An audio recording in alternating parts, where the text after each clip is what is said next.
Hello again, everyone. The last lecture I covered a lot of background information about the intersection between business ethics and pharmacy. I talked a little bit about the Orphan Drug Act as well. This time around, I'm going to connect those ideas up with the readings that we're covering in this last unit of the term. So we've got an article by Thomas Hemphill about the price increases with respect to orphan drugs. We've got an article by Jordan Sonderholm, which is essentially a defense of the status quo, a defense of pharmaceutical industries being able to enact certain kinds of price increases. Particularly, his main focus is on drugs for what he calls tropical diseases. They bear some similarities in certain respects to orphan drugs, in that there's a limit for both those kinds of drugs. There's a limited market that you can make a profit from, and the window for making that profit is sometimes shorter than it is with other more common drugs for more common ailments. So they're not about the exact, Sonderholm and Hemphill aren't talking about the exact same kinds of things, but there are some similarities in the subject matter that they're discussing. But in general, Sonderholm is kind of defending the market decides view, right? This idea that the proper price for these products is best determined by whatever price the free market can bear and no other considerations. Now, the piece by Paul Beigler and his co-authors is about direct-to-consumer advertising and some potential moral worries that we may have about the implicit persuasion that's found in that advertising. So all three of these articles are basically getting at some moral problems that arise at the intersection of pharmacy and business. The fact that the pharmaceutical industry, despite prioritizing, on paper at least, the health of patients and trying to make people's lives better, also exists in a capitalist economic framework. And sometimes economic considerations play a really significant role in how drugs are made, how they're priced, and how they are marketed to consumers. So let's go ahead and get into this. For these articles, here are some of the main questions that we're going to be looking at. First, is there anything morally wrong with the pharmaceutical industry pricing drugs as high as the market can bear? And if so, what are the appropriate limits on how drugs should be priced? So the first question is kind of about, should there be regulation? And the second question is about, what would that regulation look like if it were necessary? The third question is whether or not there is something morally wrong with direct-to-consumer advertising of drugs. And of course, related question, if those advertising strategies are sometimes morally wrong, how should they be altered? The only real alteration that that Beigler and his colleagues consider in their article would simply be not doing them at all, right? Which is actually the norm. The United States and New Zealand are the only countries that allow for direct consumer advertising of pharmaceuticals. So it's that is like the main alternative option, but I think it's also worth, at least on our own, thinking a little bit about what we might do to allow for that type of advertising, but to constrain it in ways that maybe make it more ethically acceptable. But that's something that we kind of have to do on our own, because Beigler and his colleagues don't do a lot of that. Their paper is more about helping us understand the problems associated with those, the moral problems associated with those marketing strategies, rather than developing solutions to those problems. So, let's start with the Hemphill article. This is a fairly lengthy article as far as most of the readings in the course go. Hemphill basically analyzes extraordinary price increases of orphan drugs along four different dimensions. These are the four that he considers. So he looks at, is there anything unlawful about these extraordinary price increases? Are they justified from an economic point of view? Do they have, are they objectionable in some way or another in the social-political realm? And are there just straight-up moral problems with them? And the way he cashes this out is he views these four considerations as all being under the broader umbrella of corporate social responsibility. So his way of approaching it, if we were to frame it as a question, is there something that is socially irresponsible about these extraordinary price increases of orphan drugs? Now, here are a few key terms that we've got to get on the table here. First, what is an extraordinary price increase?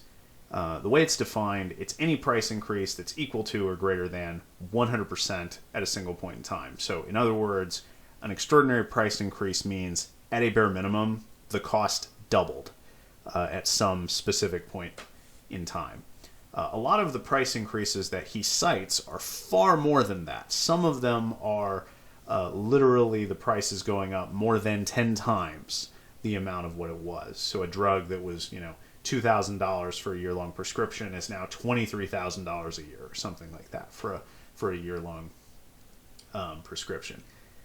Those are extreme examples of extraordinary price increases. Another term that comes up pretty early in the paper is this idea of priceless goods. Now, this is kind of a background term just to understanding his approach. He doesn't engage with this a whole lot. But a priceless good is an item that has a value above and beyond what can be captured in a purely economic evaluation. So, some of these things, we have some intuitive familiarity with. So a lot of people say, like, the Mona Lisa, for example, famous work of art, is a priceless good. You can put a monetary evaluation on it, like based on how much someone would be willing to pay to own that artwork, but the artwork itself has a value that is beyond what can be captured in just the mere price of the item. Pharmaceutical drugs are often classified this way because they're considered, in some cases, these are drugs that are essential for people just living a sort of minimally decent life, or in some cases, even being able to live at all. And you can actually calculate how much a person would be willing to pay to, live. There are economic ways to use cost-benefit analysis to kind of shadow price that information and get it into the system. But it's going to be contingent on a lot of factors, such as how much money you have. Bill Gates might be willing to pay billions of dollars to live an extra few years, but I wouldn't be willing to pay billions of dollars to live an extra few years because I don't have billions of dollars. So how much money you have can affect your willingness to pay for these kinds of things rather significantly. And because of that, any economic evaluation of health benefits is going to be really, really hard to quantify in a meaningful way. It's going to be vastly inaccurate. There's also some people think there's also something perverse about even trying to engage in that project, right? The idea that you can put a cash value on the extension of human life seems a little weird and seems like it might be the wrong kind of approach, right? A lot of people think that human life has a value that is beyond something that you can cash out in terms of just dollars and cents.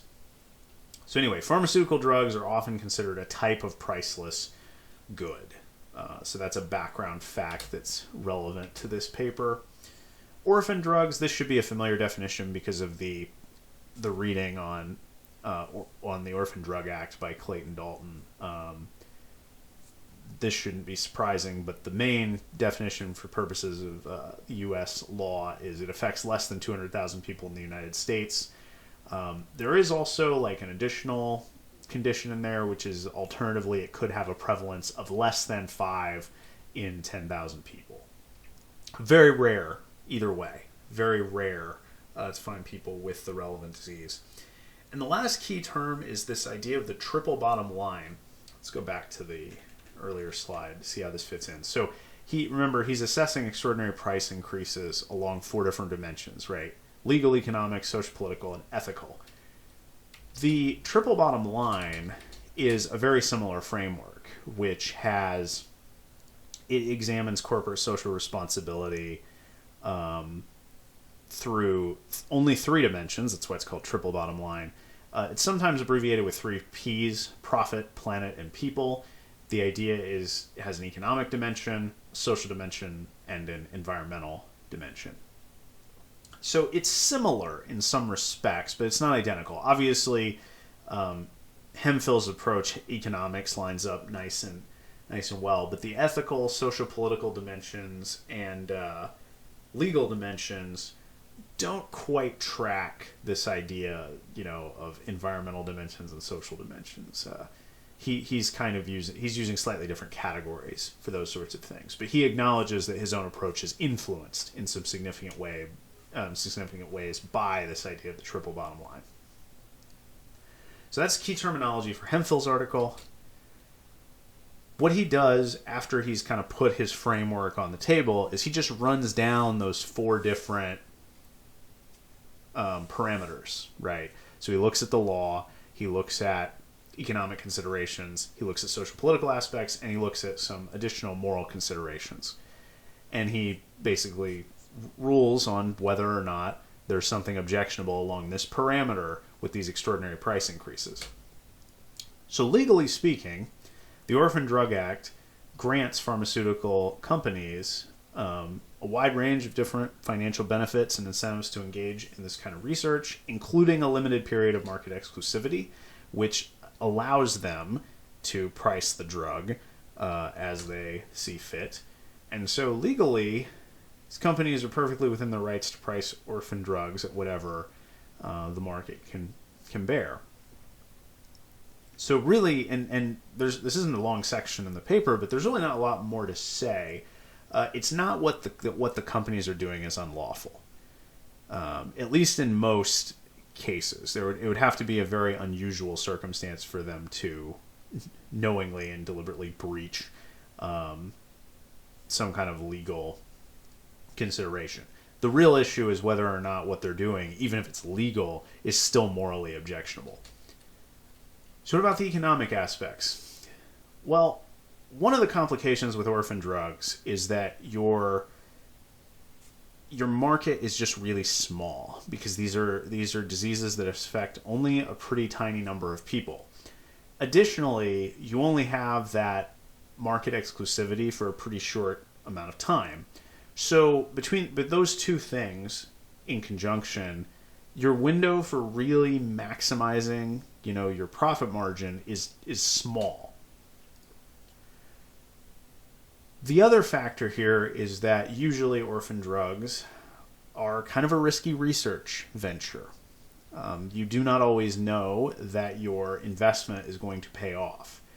Now, there are some venture capitalists who have found that the positive externalities generated by orphan drug research have been significant, but that's more of the exception than the rule. Orphan drugs are generally not the safest investments for a pharmaceutical company to make. So in the event that you actually hit it big and you find a drug that's effective and you want to make your money back, there's even more incentive to do that, because the next orphan drug you research, you may not get that lucky. You may not have things turn out that way. It may not be as profitable. So the standard economic justification for why you have these extraordinary price increases is because it's a cost of doing business, right? It's a cost associated with making back your investments on your research and development. Now, there is some empirical evidence that in some situations, companies are greatly overstating the, quote, cost of doing business with respect to the price of creating and manufacturing these drugs. So I'm a little bit, and I feel Hemphill doesn't say it outright, but I get the impression he's also a little bit hesitant to just give companies a pass on this. But at least some of the time, it's pretty obvious that some of these companies really do need to try to make as much money back as possible if they're gonna. Because remember, this is a competitive industry. So if other companies are basically trying to maximize their profits, and you're a pharmaceutical manufacturer and you don't operate the same way, you will be in danger of getting competitively defeated by those other companies and then go out of business. So the system is set up in such a way that it's hard to criticize particular companies for trying to, make what they can get on these drugs, especially given the riskiness of these investments. But from a consumer standpoint, it's pretty hard to swallow a 10 or 12 times increase in the cost of a prescription drug that you need. So this is all a long-winded way of saying, like, I get the justification that's offered from the economic standpoint, but I don't like it. And a lot of people, I think, intuitively don't like it. So what about the socio-political aspects of this equation? One concern that he brings up a couple of places is that some cases of extraordinary price increases create a public perception of unethical behavior. They tarnish a company's reputation and public image because people accuse them of price gouging or of concerns about unfairness. Like certain groups of people who need like this particular medication are in some way being unfairly treated because, this other group, say, that doesn't, these people who have other diseases, non-orphan diseases, who need medication, they can get what they want, but we can't, or it's harder for us because the drug's more expensive. There's something, at face value, that looks like an unfair social arrangement. Now, in some cases, Hemphill suggests that the public outcry justifies government scrutiny into the company's rationale for their high prices. Let's go back to that previous slide. Remember, this is the cost of doing business justification, right? So the idea is, if you are making an extraordinary price increase that just looks at face value to be extremely unfair and you offer, this economic justification, perhaps in some situations the government is justified in basically asking you to defend your price increase. To say, all right, well, show us the numbers. Show us why it is that, in 2019, this drug was $150 a year for a 1-year prescription, and now it's over $1,000. Why? Like, what's going on your books that justifies that price increase? Now, there is something important to remember here, though, in the social-political equation. It's usually not the consumers who are bearing the brunt of paying these extra costs. There are some situations where that's true, but that is far from the norm. Usually, the person who's paying the cost of these drugs is of the price increases is your insurance provider or the government itself. So, if we're thinking about effects on consumers, some consumers who have specialized private insurance plans with high copays, they might be affected by those extraordinary price increases. But in the developed world, it's usually an insurance company that's getting the raw end of the deal when you have these. Now, if you have that happen too much, I suppose indirectly it can come back to harm the consumer because their insurance premiums might go up if it's discovered that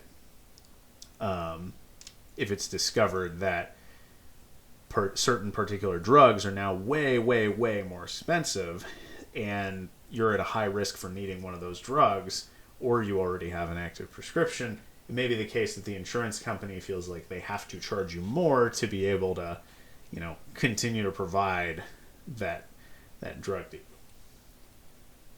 All right, so we finally come to the sort of just basic moral question. The main focus that Hemphill emphasizes is fairness. So he cites John Rawls and a few other people who have put forward principles of justice tied to fairness. What he essentially says is that according to moral principles tied to fairness, a group of vulnerable people can't be systematically prevented from purchasing medicine that alleviates debilitating conditions. In other words, it cannot be the case that most people in a society have the means of getting medicine that treats their ailments, but a particular group, some small subset of the general population, just can't. It seems like in one case we're respecting a group's general right to health, and then in another case we're not, right? Or at least we're making it more difficult for that second group to get what they need. There's a robust consensus on that general idea, so I'm not gonna dwell on that too long. So Hemphill thinks that the critical moral question on this issue is whether or not these extraordinary price increases prevent the people in need from getting access to the relevant medicines. If it does, then we have a serious problem, a serious injustice. If it doesn't, then the price increase, in some respects, is kind of a moot point. Or at least that's what he suggests. He points out that even in the most extreme cases, and he cites a couple of these, of such cases, even in the most extreme cases, patients are typically able to get the medications that they need. Now, that does not mean that the companies here are off the hook, or that these extraordinary price increases don't pose problems, but it does mean that the main central moral dimension of the problem, which is namely, do these price increases prevent access? The answer seems to almost always be no. Usually people are able to get the medicine that they need, even despite the extraordinary price increases.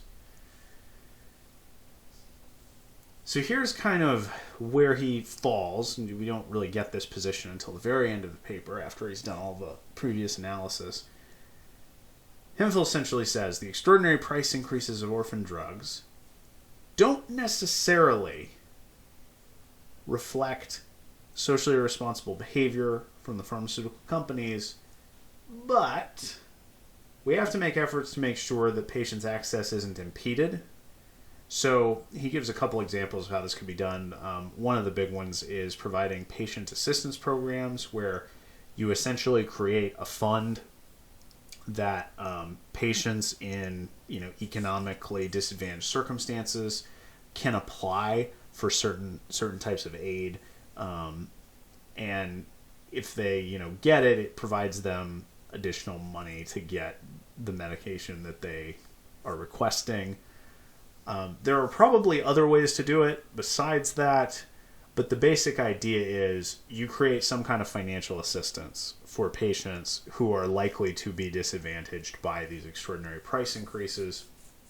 The other thing that he stresses, the other caveat here, is companies need to be transparent about the reasons behind their price increases, and also transparent about what financial assistance is available for patients in need. So it's not just good enough to say have a patient assistance program, you also need to advertise it, make it known to consumers, make it easy for them to access what they need.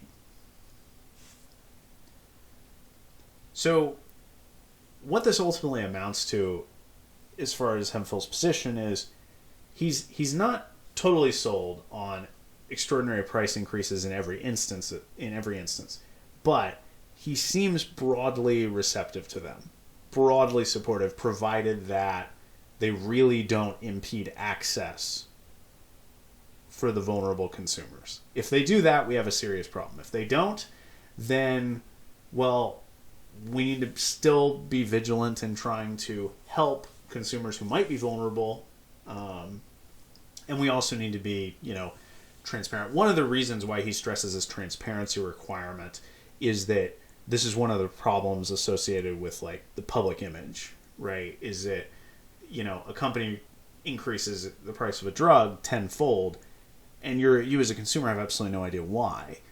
Well, if you have an explanation as to why it happened, then even if you don't like it, at least it's more understandable. So that was one of the. And this is also, he doesn't say this, but this is also a way of keeping the companies honest. So if we actually have a certain degree of an expectation or even a legal requirement of transparency about these things, then companies are going to be far less prone to price gouge, basically, to try to increase the cost well above what they need to recoup their research and development costs. Now, a different perspective on this issue comes from Jordan Sonderholm. And Sonderholm is a defender, at least in this article, of a type of economic liberalism, according to which the market is the sole determining factor of what the appropriate price for certain drugs is. His focus is on drugs that treat tropical diseases. Based on what he says in the paper, I would not be surprised if he actually would extend this position to all drugs. not just those specifically. But these are the drugs that he focuses on for the purposes of making his main argument. So like Hemphill, there are a few key terms that you need to, he defines them in the paper, but you need to have these, back of your mind when you're going through this. First, what is a tropical disease? The way he defines it, it's a disease that mainly affects people in the developing world. So a disease that has more or less been eradicated in the developed world, but still exists in some capacity in the developing world. Then the other two big terms, he's got economic liberalism and economic non-liberalism. And here we're talking specifically about drugs. These terms could be generalized to talk about any product. But economic liberalism in this context is a view of drug pricing according to which drugs are treated exactly like any other product in the free market. So the price of drugs for an economic liberalist is just going to be determined by supply and demand and other market variables, nothing further. There's not going to be any additional regulation. For an economic non-liberalist looking at drug pricing, they want to say, well, drugs are a unique market commodity. They shouldn't just be treated like any other product on the free market. Instead, they should have their prices regulated in some form or another, presumably by, some degree of government oversight. And Sonderholm is going to defend economic liberalism. Now, this is the most important argument in the paper, and weirdly, he never actually says this in this form. So I've reconstructed it so that you can understand it. The reason I say this is the most important argument in his paper is because most of his paper is essentially just responding to potential objections to this argument. And so it's important to understand what the argument is before you start looking at his objections. It's not a complicated argument. The basic idea is if we were to have government regulation of drugs for tropical diseases, then the result would actually be much worse for both the pharmaceutical industry and for the people who actually benefit from the existence of these drugs that treat tropical diseases. So here's the actual argument laid out in a valid form. If we don't treat drugs for tropical diseases just like other products on the free market, then the incentive to invest in research and development of drugs for current and future tropical diseases will decrease. Now, if it's unclear to you exactly how that would happen, here's the idea. Put yourself in the shoes of, you're a CEO of some pharmaceutical company, and you've got many options for what you research and develop and try to manufacture. You could invest in trying to develop these drugs for tropical diseases, or you could do other stuff. Well, the drugs for tropical diseases have a degree of government oversight, and as a result, they cannot be priced to be maximally profitable. But other drugs that you could research don't have any such restriction and can be priced as high as the market will bear.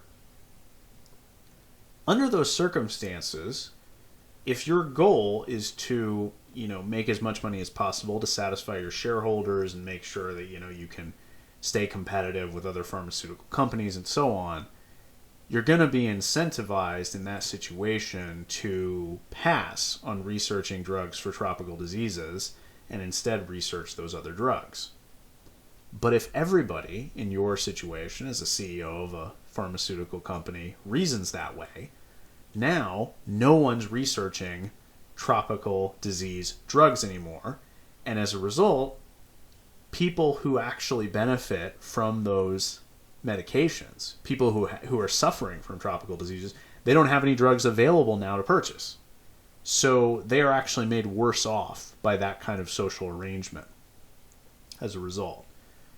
So because of that idea they're made worse off, that's what gets us into the second premise. We shouldn't create conditions in which we have less incentive to research and develop drugs for tropical diseases. And the conclusion that we're supposed to reach then is we should treat drugs for tropical diseases just like other products on the free market. Why? Well, because we don't want to create conditions in which we have less incentive to research and develop drugs for tropical research. The reason we would get this outcome is by not treating these tropical disease drugs like other products on the free market. So we should avoid that by just treating them like other products on the free market. Then we don't have this problem with disincentivization, right? Then when you're a CEO of a company and you're looking at your options, tropical disease drug research looks a lot more appealing, right? Looks like something that could be beneficial. You wouldn't be giving up some of your competitive advantage with other companies. You wouldn't be jeopardizing the financial interests of your shareholders, or at least not to the same degree. So that seems like a better arrangement, right? Or so the argument goes, at least. Now, this argument is in the paper at the beginning, but as I said, it's not laid out quite this way, and it's not as explicit as I think it should be given its importance. What Sonderholm spends most of the paper doing is responding to 5 opposing arguments, 5 objections against his sort of non-interventionist view of drug pricing. Here are the 5. I'm not going to go through every single argument. This lecture is not meant to be like a substitute for these course readings. I'm just going to kind of briefly gesture at what they're about. First, there's a rights-based argument, an argument that pricing tropical disease drugs at whatever price the market can bear in some way violates the rights of the people who are suffering from those diseases. There's an argument against the existence of patent rights for tropical disease drugs. There's an argument that appeals to the importance of publicly funded research. This is kind of an odd argument to me. Number 3 is kind of an odd argument. It doesn't seem like a particularly strong argument, at least the way he's formulated it. So I don't think that was a particularly strong potential objection. There's also an analogical argument about drugs for HIV. The idea behind this objection is that it would be wrong to price drugs for HIV at whatever the market could bear.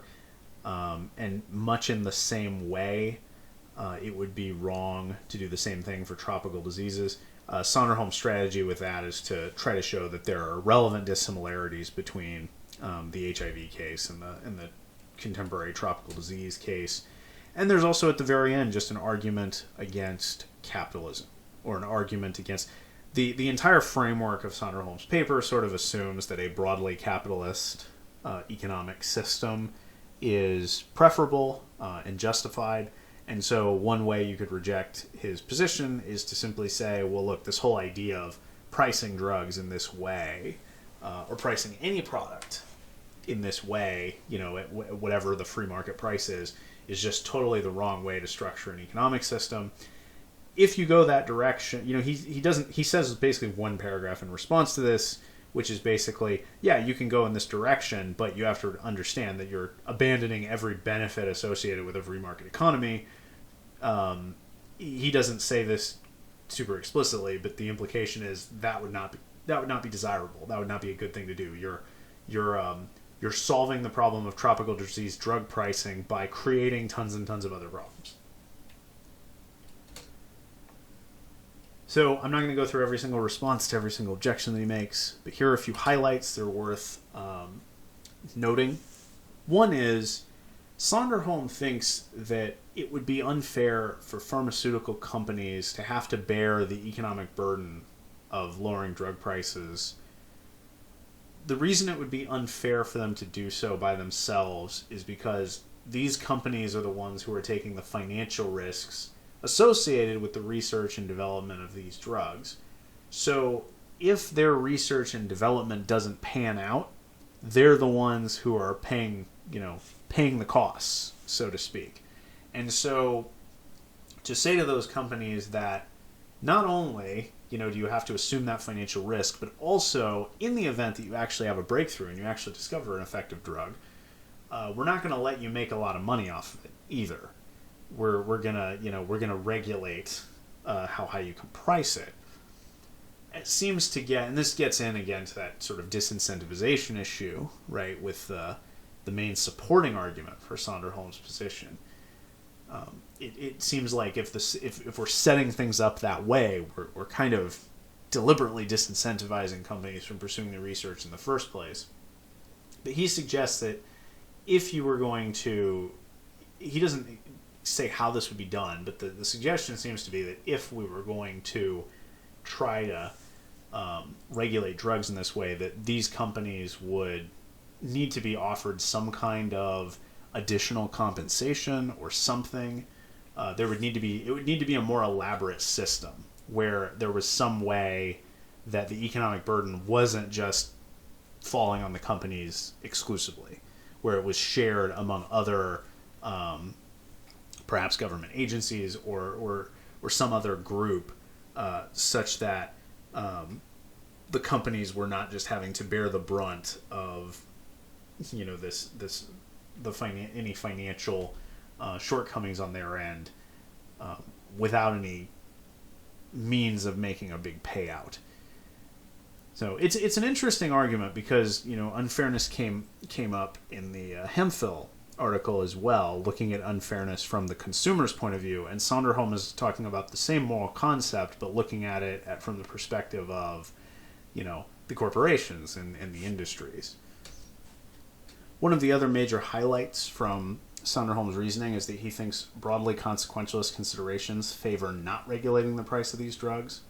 So this is implicit in the main supporting argument that he gives, because when we get into that idea of disincentivization, but he also talks explicitly about welfarism and talks about how he thinks people will benefit overall, not just the stakeholders, employees, CEOs of pharmaceutical companies, but consumers as well, from living in a world where in the long term there is no regulation of the price of these drugs.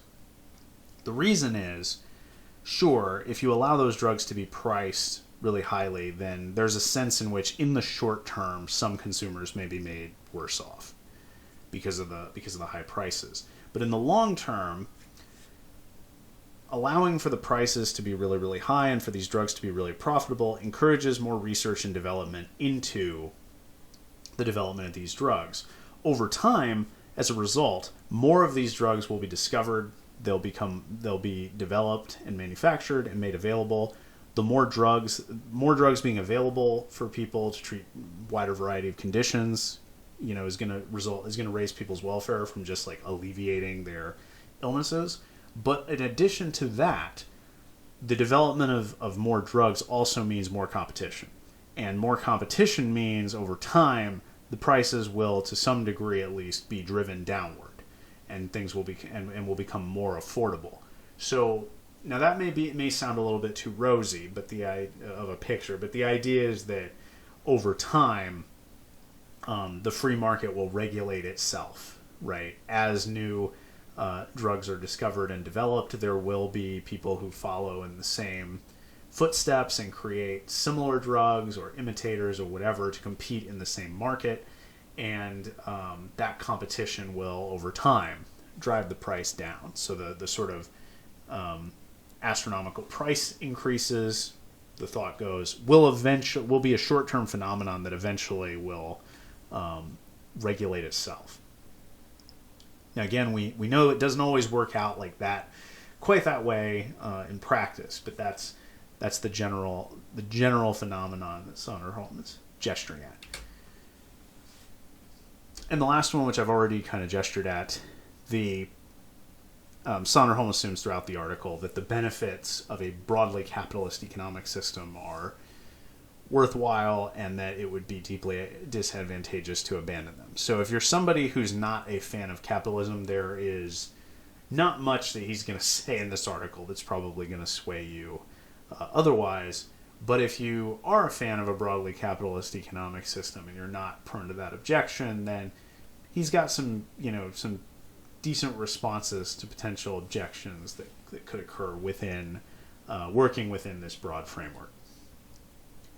So Sonderholm is a lot more. Hemphill is sort of like, is there something wrong with these price increases? Well, there could be. There often aren't. But there could be, and there are reasons to be worried about that Sonderholm seems to me significantly more laissez-faire and significantly more like, no, like just let the companies price the drugs the way they want. That actually makes us all better off in the grand scheme of things anyway. All right, so the last topic covered in these readings about implicit persuasion and direct consumer advertising. This is about how we market drugs. I'm going to start out with an interesting fact. Direct-to-consumer advertising is only legal, at least of pharmaceuticals. It is only legal. I haven't looked at all products, but direct-to-consumer advertising of pharmaceuticals is only legal in New Zealand and in the United States. I don't know anything about New Zealand or why they're the other exception, but so it goes. Other countries have typically banned this marketing practice because prescription drugs can cause harm, and because legal decisions to take prescription medicine should occur in the confines of a doctor-patient relationship. So other countries looked at the situation and thought, okay, well, prescription drugs, if they're taken the wrong way or if they're taken when they're not necessary, can cause harm to people, and we don't really want patients pressuring their doctors to give them medications that they don't really need. Rather, we want to maintain the sort of integrity and collaborative nature of the doctor-patient relationship. So, taking those things into account, we're going to ban this type of advertising. But in New Zealand and the United States, that is not the case. You can have direct consumer advertising in those countries. Now, there are some reasons that you might think direct-to-consumer advertising is not so bad. One benefit is that it promotes awareness of both diseases and their available medicines. So,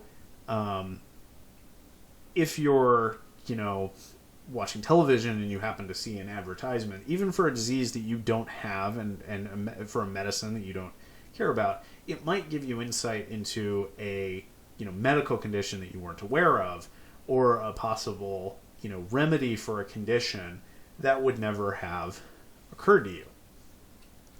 This is particularly significant, or so people argue, defenders of this type of advertising say. This is particularly important for people who don't have access to medical information in other venues. So if you're someone who, for me, as a member of the Ohio State College of Pharmacy, I get newsletters almost every day about recent developments in medicine, both locally and on a national scale, that keeps me informed at a sort of minimal level about new drugs that are under development or some research is being done, stuff like that.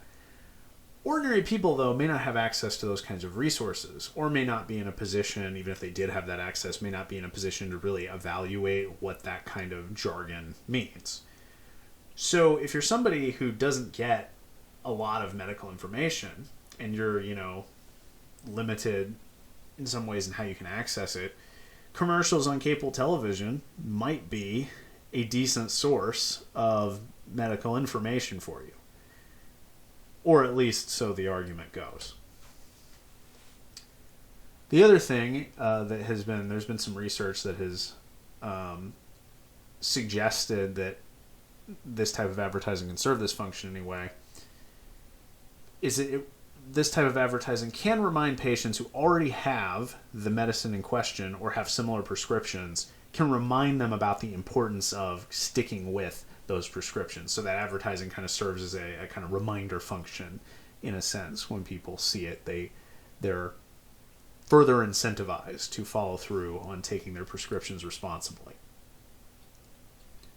Now, Beagler and his co-authors, the way that they look at this issue is essentially by examining some of the research in consumer psychology and trying to figure out if what that research shows generates reason to be worried from a moral standpoint about this type of advertising. What they say is that research in consumer psychology shows that direct-to-consumer advertising persuades people effectively, but without these people being aware that they have been persuaded. So the focus in the article is on the ethics of implicit persuasion that results from what they call supraliminal stimuli, or in other words, stimuli that exist at the level of conscious awareness.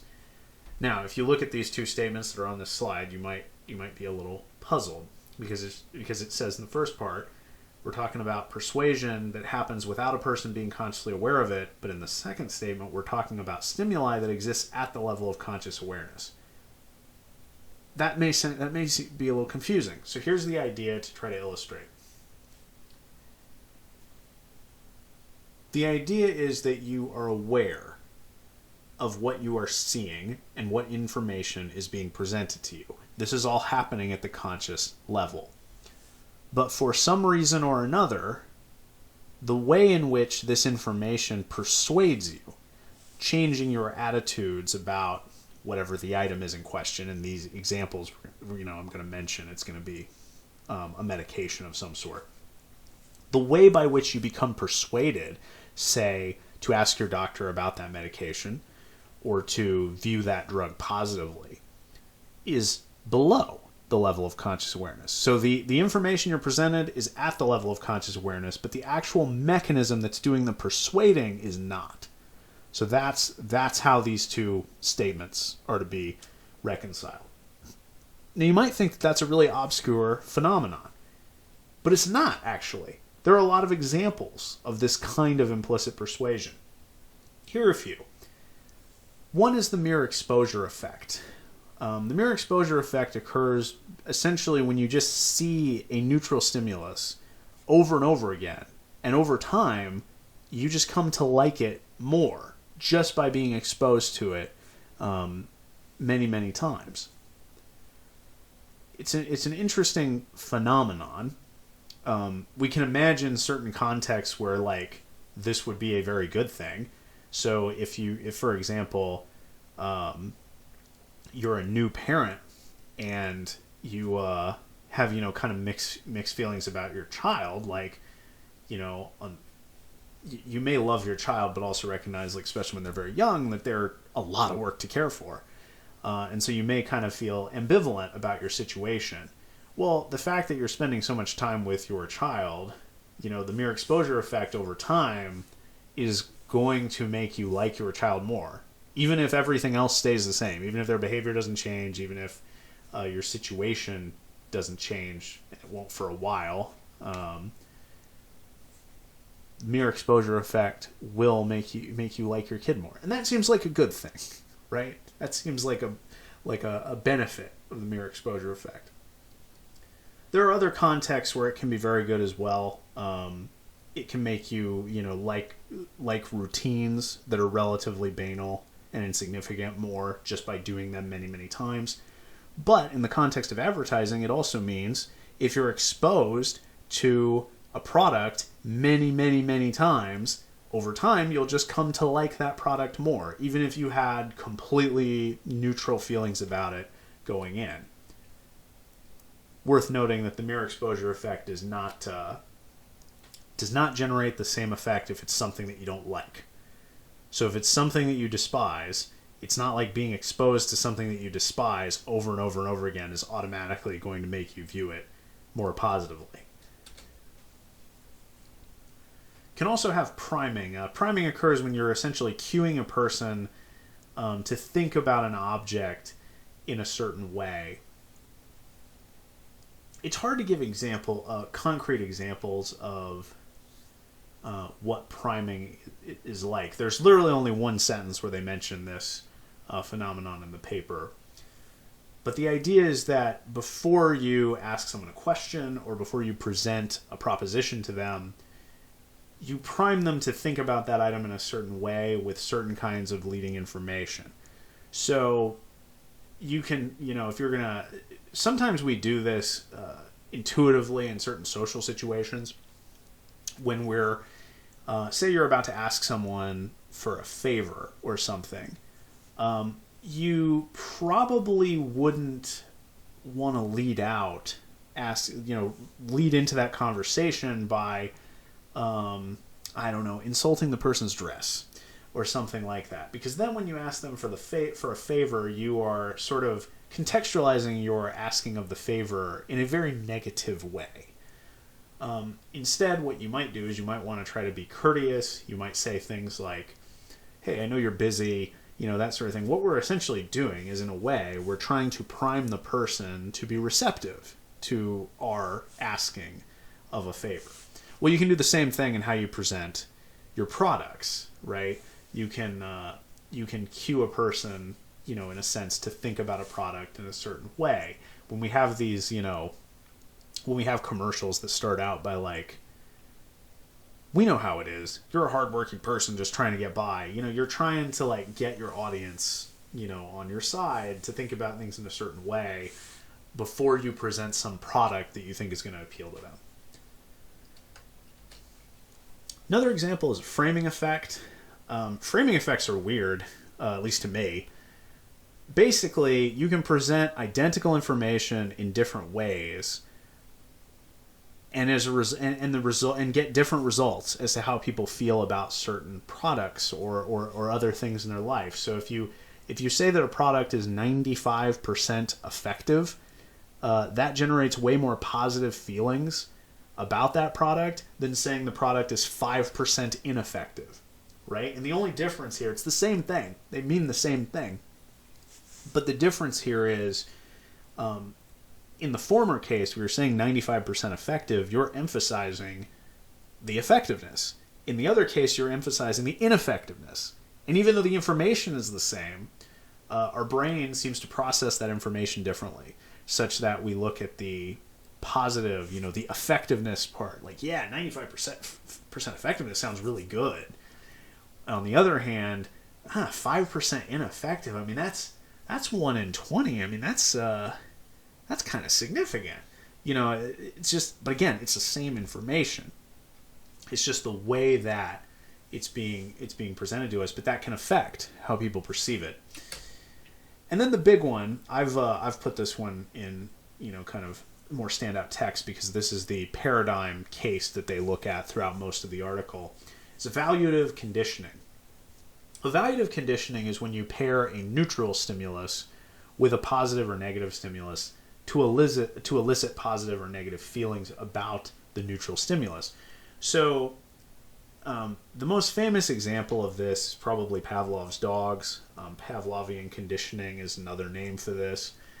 Pavlov conditioned some dogs in an experiment to salivate whenever they heard a bell ring, because what he did is dogs like to eat, as many of you probably know from firsthand observation. And when he fed these dogs dinner, before he did that, he would ring a bell. And over time, now at first, ringing a bell elicited no reaction whatsoever from the dogs. Like, oh, a sound, that's it.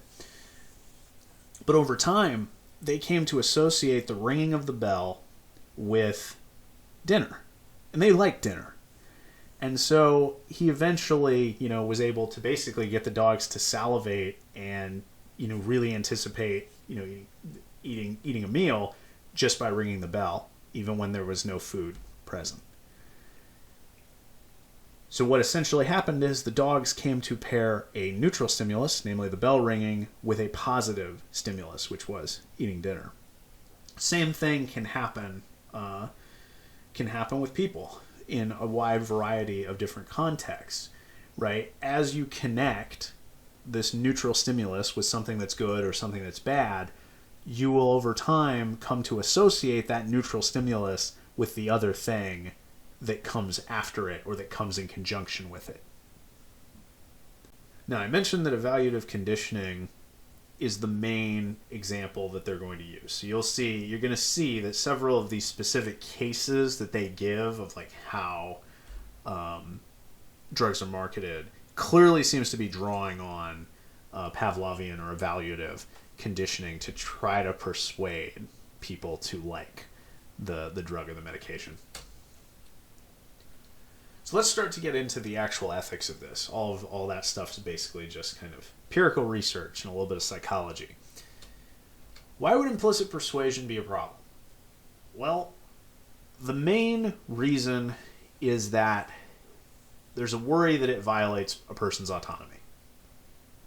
Now, that may not be obvious to you how it does this. But first, a couple slides. Remember, we're talking about a method of persuasion that occurs without the person's full awareness of how it takes place. That's important to remember. So, when we're talking about autonomy, we're essentially talking about a person's ability to make autonomous decisions, to make decisions that are rational, informed, and, a reflection of a person's, informed desires, preferences, etc. So for a person to make a fully informed decision, the authors think that they have to meet three conditions. First, they have to understand the relevant facts related to their situation. So here, there are specific contexts they use as like informed consent in a medical context. And we've talked about this before. As a physician, you've got to communicate enough information to the patient that they actually understand at some level what's going on, what the pros and cons of different treatment options are, that sort of thing. But they also have to believe those facts. They have to believe the relevant information. So if they give an example of a patient that is told that they have a gangrenous toe, and that doesn't seem to matter for, autonomous decision making if the person doesn't believe the physician. They're like, no, my toe is just dirty. It's an odd example in some ways, but that's what they use in the article. If the patient is skeptical that the doctor's telling them the truth, then, understanding the information the doctor's presented doesn't help them make an informed decision. But the authors go one step further. It's not just that you have to understand the relevant facts and believe that they're true. They think you also have to have a justified belief about the relevant facts. And here we're actually crossing over from ethics into epistemology. This isn't the first time we've done this in the course. I mean, we've done some of that with the epistemic injustice. And I talked a little bit about some of this stuff at the very, very beginning of the semester. But the basic idea here is a belief is justified when you have good reason to hold it. Now, epistemologists differ widely in what that fully means. Some people think that a justified belief is one that was formed through a process that reliably produces true beliefs. Some people think that having a justified belief is obtained by engaging in epistemically responsible behavior, like doing whatever it is you should have done to ensure that the belief was true. Some people think a justified belief is just a belief that accords with the evidence available to you. There are others. There are tons of different accounts of what a justified belief is.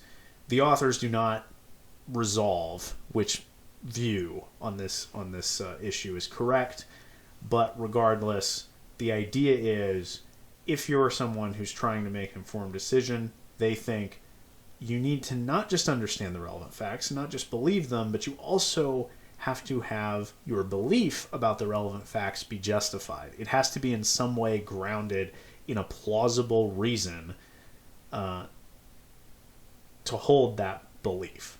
What the authors worry about is that implicit persuasion, particularly with respect to evaluative conditioning, will often lead to unjustified beliefs. Now you might wonder why. I want you to remember, implicit persuasion involves persuading someone without their conscious awareness of the mechanism of persuasion. So there are plenty of situations where persuading someone doesn't in any way impede their ability to have a justified belief. If you and your friend are having a dispute about what happened the night before, at a party or something like that, and your friend brings in other people who attended the party who give their accounts of what happened, and you come to think that something you remembered either didn't happen or that you mixed someone up. that could be a situation where, you know, you're getting new evidence, you're getting testimonial information from other people, right? That's confirming your friend's story and disproving yours. There's nothing mysterious about that. In that situation, you might be persuaded that your friend's account is true, and you may have a justified belief about it in that context. There's nothing. The fact that you were persuaded by itself does not mean that your belief is unjustified. But what if you came to be persuaded of that, not through like rational discussion or the exposure to, you know, new testimonial evidence, but instead by simply being hypnotized, say? If you wake up from that hypnotic trance and suddenly you have a completely different set of beliefs and you're not sure why, those beliefs, at least at face value, don't seem like they're justified. They're there and you hold them. You believe them. That's why they're called beliefs. But you don't know why. And so it seems like they're not justified. A similar thing is going on here in some of these cases of implicit persuasion. So what are some of the common means of evaluative conditioning that are used in this direct-to-consumer advertising? Well, here are some of them. First, you've got associating images of the drug that you're trying to sell with various kinds of positive stimuli. So here are some of the ones that commonly come up. You got smiling faces, often like large families, colorful images, bright, vibrant, natural scenery, that sort of thing, and usually relaxing music, right? All of this combines to try to get you to imagine a world where you're taking the medicine and everything is great. And on the other side of the equation, you've got associating life without the drug with negative stimuli of various types. So these might include black and white images. So perhaps that part of the commercial is shot in black and white. This is really commonly like the sort of formula for these kinds of commercials would be starting out with a black and white, you know, kind of dim situation where someone's in pain or grimacing or something like that, showing a, you know, clear pained expression on their face. Usually there won't be any music. If there is any sound at all, it'll just be effects. And then, you know, my life was going horribly because I couldn't sleep. Then I tried Lunesta. And then suddenly we cut to this, you know, these colorful images, natural scenery, and they're playing with their kids in the backyard, and relaxing music is playing. Ask your doctor about Lunesta. You know, and so on. The well-known Help I've Fallen and I Can't Get Up commercials also follow this kind of formula, right? The Help I've Fallen and I Can't Get Up. This is Life Alert as the product, right? So you start out with the woman who's on the ground and in pain, and then you talk about the benefits of Life Alert, and you show images of the person, you know, being in distress situations, but being able to call for help and stuff like that. So pop back to the previous slide real quick. So why is this potentially worrisome? Well, it's worrisome because if the means by which you become persuaded are something here, then you're not really being persuaded by actual like rational deliberation about the information that you've been presented. You're being persuaded to check out this drug, to ask your doctor about it or whatever, because one of these, you know, evaluative conditioning techniques, or maybe some combination of all of them, succeeded in changing your attitude towards the medicine without your conscious awareness. So what are some of the practical consequences of this? Well, one is direct-to-consumer advertising tends to increase inappropriate prescribing, because you have situations where patients come into their doctor and say, hey, I heard about this medication. I think that this would be really good for me. And their deliberation about this has occurred without the doctor's oversight in any way. And often, presented with that kind of awkward situation, physicians will prescribe the medication. They will not go against the patient's wishes.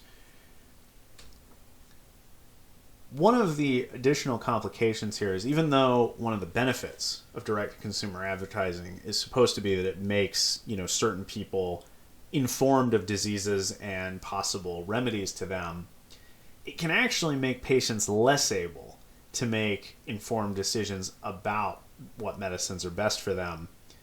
Because if you get persuaded, in a sense, to make medical decisions based on what you hear in a 30-second TV spot commercial, that probably isn't going to be on a par with a reciprocal conversation with your primary physician in terms of the amount of information you're going to get and how reliable the expert credibility is going to be.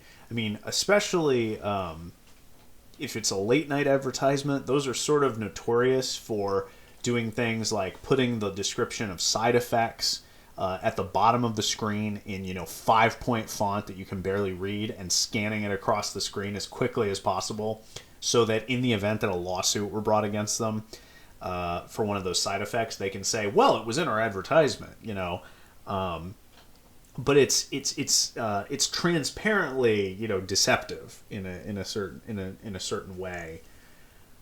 And the additional problem here, it's not just inappropriate prescribing, and it's not just that you're kind of making patients hindering their ability to make informed decisions. There's a bigger threat here that this type of advertising can result in redefining doctor-patient relationships in a bad way. They're designed to be collaborative relationships where the doctor and the patient work together to figure out what medications and treatment options are best to treat the patient's situation. But this kind of direct-to-consumer advertising encourages patients to view doctors as more of like a source of prescriptions for things that they want. And as a result, they can come to view these relationships as more transactional, right? Like you're just a consumer buying a product, and the doctor is the provider of that product. That's obviously not a good situation, because it's going to encourage less interaction between the patient and physician.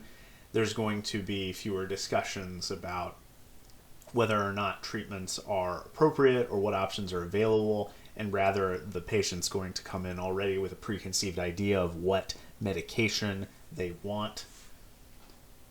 So that's one of the, and if you go back to the very first slide in this sequence about this article, one of the major concerns that a lot of other countries have is the way in which this type of advertising can influence and potentially corrupt the doctor-physician relationship.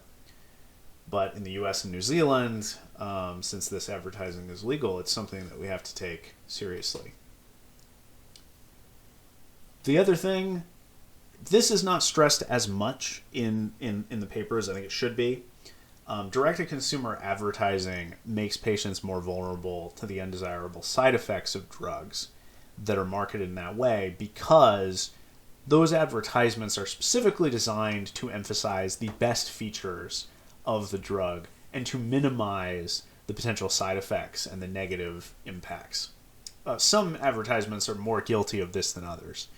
But if you are making a decision to buy a product that you have seen through direct-to-consumer advertising, there's a pretty good likelihood that you have not done a really rigorous analysis of the possible side effects and how that would weigh in relation to the benefits. I suppose that there are probably some people who do that extra research on their own, but I am willing to wager that it's not too many people. So, all told, this doesn't, like, this article and this general discussion doesn't resolve, like, the big picture question of should we ban, direct-to-consumer advertising, but it does give us some cause for concern, and I think it does give us some kind of general ideas as to what we might do. I mean, some of these things could be solved with a degree of regulation, not necessarily banning direct-to-consumer advertising, but just making more stringent requirements about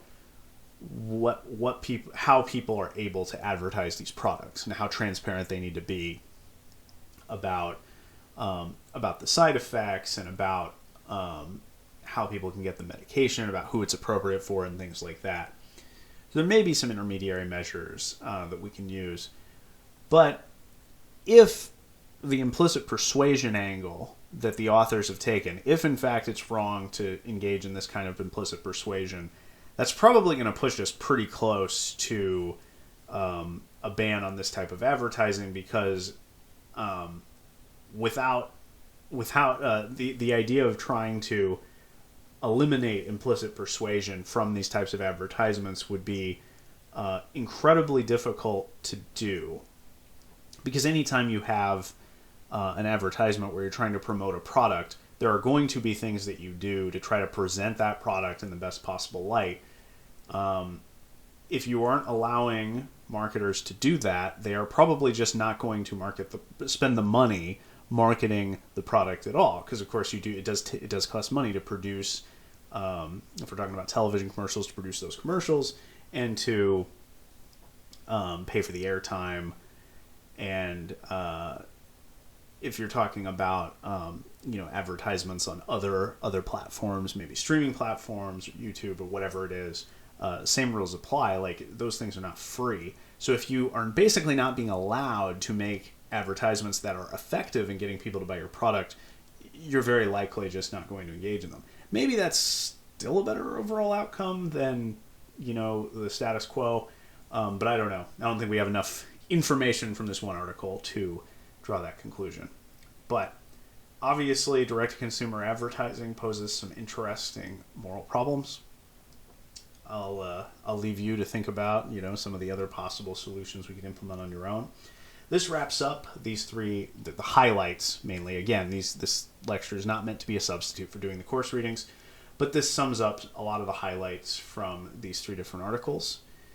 And hopefully, between that and the other assignments that you've got to do, you'll come away with pretty good understanding of some of the moral issues that are raised by the existence of the pharmaceutical industry in a broadly capitalist economic system, and with the various incentives and disincentives that creates for both people who research and develop the drugs, and also for consumers.